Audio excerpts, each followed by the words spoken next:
Ukraine's President Volodymyr Zelenskyy has condemned a Russian missile attack that killed at least 8 people and injured more than 50 at a popular restaurant in the eastern city of Kramatorsk. 3 of those killed were children. Zelensky said the attack showed again that Russia needed to be beaten and its leaders brought to justice. A bustling pizza restaurant in downtown Kramatorsk, reduced to a smouldering mess of twisted metal and broken glass. The missile struck mid-evening at a popular shopping plaza, making civilian casualties far more likely. Emergency workers raced in and out of the restaurant's shattered remains, clearing debris and looking for survivors, while others offered comfort to those in distress. Among those killed was a 17-year-old girl. An 8-month-old baby was also reportedly injured in the attack. That's what I see, destruction everywhere. I see fear, horror. This is the 21st century. I can't even describe it. First my son was killed in the war, and now this. In his nightly address, President Volodymyr Zelensky described the attack as an act of terrorism. Each manifestation of terror proves over and over again to us and to the whole world that Russia deserves only one thing for all it has done: defeat and a tribunal, fair and legal trials against all Russian murderers and terrorists. Kramatorsk is one of the largest urban centres in the east still under Ukrainian control. Less than 25 kilometres from the front line, it's been a regular target of Russian missiles since the war began. Some will see the targeting of civilians as a sign that Moscow is trying to project an image of power and strength. But for the people of Kramatorsk, it is yet another stark reminder of the hostile forces just within striking distance. Earlier, I spoke to DW Special Correspondent Ibrahim in Kiev. She told us more about Kramatorsk. Well, Kramatorsk is about an hour's drive from Bakhmut and other cities and towns along the front line of this war, Terry. At the same time, it's one of the biggest cities that is still under Ukrainian control within the Donbass region. The capital, Donetsk, is under occupation. And so given the fact that it's a city and so close to the front line, it's become a sort of place where civilians come from other parts of Ukraine very far to meet their loved ones who were fighting. It's kind of a meeting point. So even though it is very close to the front lines, it's actually always full of civilians.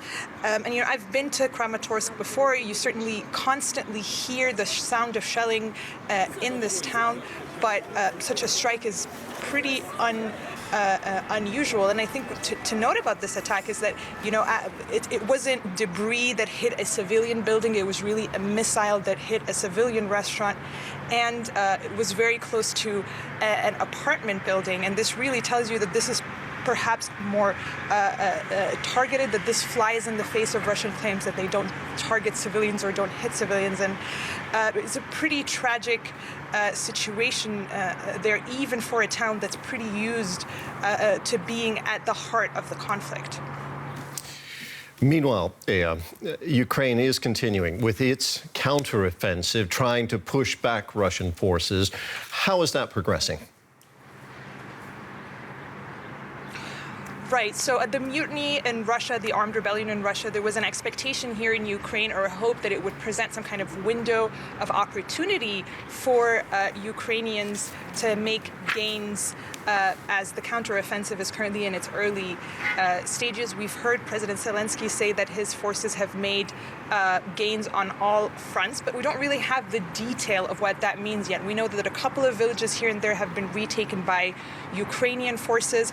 but we don't yet have any confirmation for any kind of major strategic gains that were hoped for as a result of this window of opportunity. We've also seen on Monday President Zelensky actually visit the front lines, trying to project confidence, meeting very casually with soldiers, having coffee, taking selfies, congratulating them and calling them heroes. So it certainly seems that the Ukrainians are trying to take advantage of this opportunity to make gains on the front lines, but we're still unclear on what the details of these gains are. And thank you very much. That was our special correspondent, Ibrahim, reporting from Kyiv. DW's Nick Connelly is in the Donetsk region. We asked him earlier if Kramatorsk had any military value to Russia. Well, in this part of Ukraine, obviously, the chances of military people, civilian people, everyone will be together. That is a given. But I don't think this is a military target as such. This was the center of a civilian city at dinner time on a summer evening, a couple of hours before curfew. So this is more about the fact that the Russians hit these targets because they can. This is a city that is reachable with missiles that they have in large numbers, not by artillery, but by these kind of ballistic missiles that fly very fast, that are very difficult to basically react to, because once they've been fired, you only have a couple of seconds before they hit, and which most systems in terms of anti-missile systems can't intercept. And Ukraine simply doesn't have enough of them. They're enough to maybe protect a few targets in Kiev, other cities, but cities like Kramatorsk are basically without protection from these kinds of weapons.